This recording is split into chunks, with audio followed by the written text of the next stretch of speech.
Systems and processes for your roofing company simplified into 3 steps. In this video, I'm going to help you turn chaos into clarity, especially if you're the person that the idea of sitting down and writing a storybook of an SOP makes you want to poke your eyeball out with a safety pin because you don't have the time, you're overwhelmed, you don't know where to start, and you don't know if your team is even going to use it. So if you're an owner or manager that struggled with scaling your team, you're putting out fires all the time, and you know you need to systemize your business to scale and to get your life back so you can actually take a vacation, then this video is for you. Welcome or welcome back. My name is Adam Bensman, and I help great people play their best game. It's sales, marketing, and business, and I'm so glad to have you here. Now let's get started. Roofing sales is personal development in disguise, and the reward for growth is life-changing. I hope my content helps you create a richer life and bank account. All right, so we're going to simplify roofing systems and processes. And when I say simplify, I'm not joking. If you follow these 3 steps, you will have more control and more freedom in your life and in your business, which means you will scale, likely be more profitable, and most importantly, provide the most incredible experience for your customers and for your team. Now, the reason that we're going to do this simple is because you can always add more.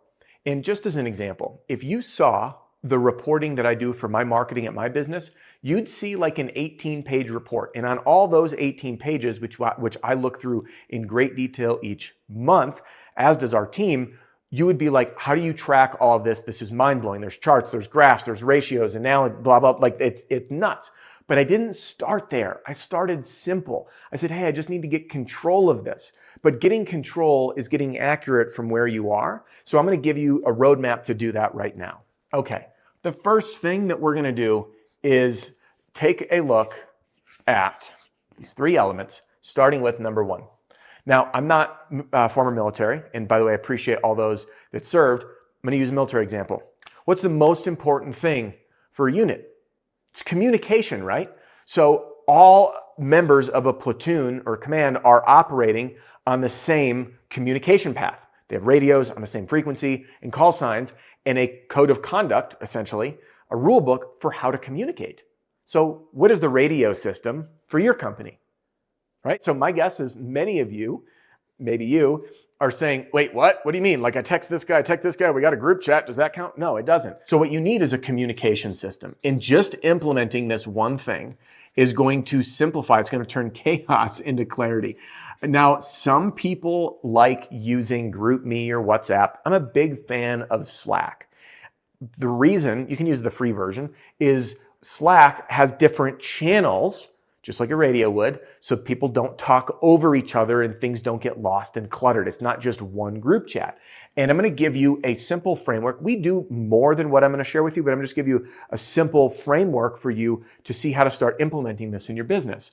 Now, first, we start each day with what's called our MIT. That's the most important thing. And every morning, my team does this too. I'm practicing this. This is one of those practice what you preach type of things. Okay. So what I do is we start off with this most important thing, and everyone posts it first thing in the morning. So it might be like close this deal or get this system in place or follow up with this customer, take care of this callback on this customer's job. And right away, you know who's working and who's not. Now, a lot of the psychology behind this can actually be read about if you're a geek of psychology like I am, from this book by Jonah Berger, which is a fantastic read called Invisible Influence. I'm going to share a story because it's going to lead up to what I'm going to share with you next, is that Jonah Berger shares a story in this, measuring the speed of someone going out for a jog. So they're going out for some exercise, jogging in the neighborhood, and they measure their speed. Now they introduced one variable and one variable only. See, the first experiment, no one was around. They just jogged. But on the second experiment, all they did was put someone on the street, an observer. They weren't running, they weren't racing, they were just there. And they measured the runner's speed. And guess what happened? The runner ran faster just because someone was watching. So the psychology of a communication system isn't only because it's smart and you need it, but performance raises when there is group accountability. By the way, I participate in this. I put in my MIT in my chat, right? We want to be in the trenches and leading with our team. And I love the pressure because then I'm I perform better under pressure, as many of us do. So we post our most important thing, okay? This is how we start our morning. And then at the end, we have our sales channel, which at the end of the day, everybody reports their sales activities. I'm going to give you a few examples of what you can do, whether you're door-to-door or a inbound lead company, so generally storm or retail. So you could do the doors knocked, the inspections or appointments, and then the total sales. And each person was like, okay, I knocked 100 doors, I got X appointments and X sales. 3 numbers just to end the day out, okay? The next thing that if you have an inbound lead is how many appointments you ran, how many deals you closed, and the dollar value of those sales, all right? So that's just an example. You can play with this how you want, but the idea is just to get in the rhythm of every morning we start our day with our intention, what's the most important thing, and how did I do at the end of the day looking back. Okay, forcing that mirror of reflection is what gets measured and reported improves dramatically, and that's what we want to create in our company. The next channel is the general channel, and this is the place for like company updates.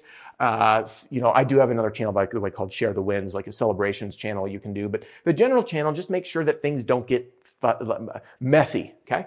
And then the other one would be your production channel. And this would be for all things related. By the way, you have to give me a pass if I ever have any like typos as I'm writing and talking.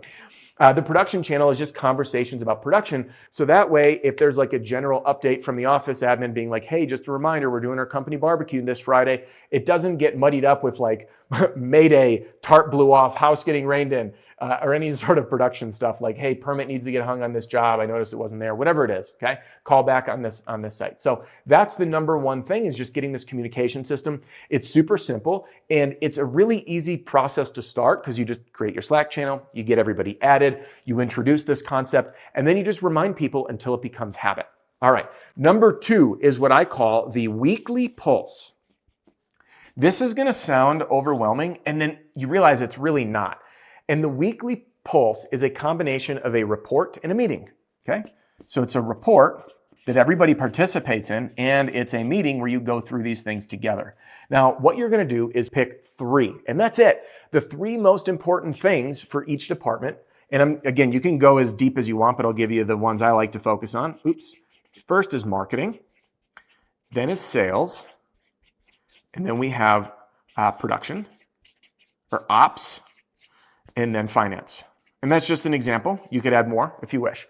But I'm going to give you just an example of the top 3. So imagine that you're stuck. Your flight got delayed. You can't get back to the office. You're coming back from an amazing conference. And you're like, I don't even know what's going on in my business. Well, with this weekly pulse, you'll know exactly what's going on because you're going to report on it once a week. Say it's on Wednesday, and you report looking back from Monday to Sunday. And you have the meeting and you review everything, okay? And what you're going to do is just look at 3 metrics. And I want you just to think like, what are the 3 numbers? If I just look at that, I'm like, things are going great or things are on fire. So for marketing, I can say how many leads did we get? How many of those were qualified? And how many appointments did they generate? Because it's different. Leads, not all leads are great. So we need to filter to what's qualified leads and how many turn into appointment. You can also look at costs, ad spend, things like that. But those are just 3 examples. Then on sales, it can be how many doors were knocked, how many appointments were set, how many deals were generated. Or if you're in retail, how many appointments you ran, your close rate, and then the dollar value of the sales that week. Again, you can play with this. There's some sales forecasting you can do, but I don't want to get too complicated with today's video because I just want you to get started. All right, we can always add more and sharpen the knife as you go. All right, next is production. That might be things, here's 3 examples. Jobs completed this week, jobs in the pipeline, and then the number of callbacks that you receive. That way you know where we at, where are we going, and are we doing good work, okay? That's an example. And then finance, cash collected, outstanding timeline on your accounts receivables as an example, and outstanding, so your ARR, accounts receivable total, all right? So, excuse me, I don't know why I said AR, that's annual recurring revenue. Accounts receivable, AR. Your AR, how much money is on the streets, how long it's gonna take to collect, and how much you collected last week, all right? So those are just 3 things that each department will manually input, and we do this manually because we don't want people to have it automatic, because when you do it manually, you have to think about it. Similar to like if you were trying to lose weight, writing down or logging what you eat changes how you think about it versus just like someone does it for you. All right, now that's your weekly pull-ups. And the third one is to ditch SOPs. All right, and I'll tell you this. I've yet to, at least at scale, talk to any roofing company. You have to excuse me for my very masculine coffee cup. Any roofing company that that has done really well on SOPs. They might build them, but people generally don't use them. And I know you might drop a comment and say, Adam, that's poor leadership, yada, yada. But I just want to talk about how people work and how to create an efficient work environment. Now, believe me, I did the whole SOP thing, and we had detailed SOPs that took literally probably a full day to produce. But then in the real world, people are too busy to go read 5 pages. So what do? We create a really simple version of this, and that's what I'm going to show you, which is your company roadmap. Okay? Now, what you're seeing here is a snippet of my system, which is called the Git System, which stands for Get It Together. And it's what I've created after taking inspiration and learning from other systems, finding what works, finding what doesn't, and just creating a really easy to follow model that any roofing company of any size can adopt quickly if they don't have a system to get control and clarity. Okay, so now let's talk about what this roadmap is. And again, just for fun, we are going to ditch the idea of an SOP. So let's talk about what this roadmap looks like. Now, I was just running a workshop for RSRA members. We did a 2-day recruiting workshop. We also have a marketing workshop coming up, which I can't wait for. I'm teaching my marketing control system at that workshop, and we got roadmaps for all the marketing funnels and stuff, which will work similar. You'll see what I mean. But anyway, Jonathan Bensman, who was running it with me, he starts talking through in recruiting, we do this, and I just built a map and showed everyone. They're like, that makes it so easy. So that's what I'm going to do for you right now. Let's take a look at what it would look like to document a system for your sales process, okay? And I'm going to keep this really high level, and we can get into more as we go. All right, so as an example, we have an appointment. So the sales appointment, first we need to show up, right? And we do our intro. So I'm just going to write show up intro, okay? Then we move into this part, which would be the inspection. And I recognize, by the way, there's plenty of folks who are doing sales virtually or over the phone, like Cody, one of our mentors, is doing over $2 million a month over the phone. He also ran a workshop for a 2-day workshop for RSRA members on that process, which was freaking mind-blowing, by the way. But anyway, he shared his script and all the cool stuff he's doing. But so show up, the inspection, and then we come down and we have our presentation. Okay, so we're going to present. And then there's a decision that takes place. Did we close the sale or not? So you'll notice I'm just doing a different shape. So I'm just going to put closed. Now, if they do close, then we're going to turn in the contract, right? Submit contract, and then I'm going to add and payment and the money. And then, so that's yes.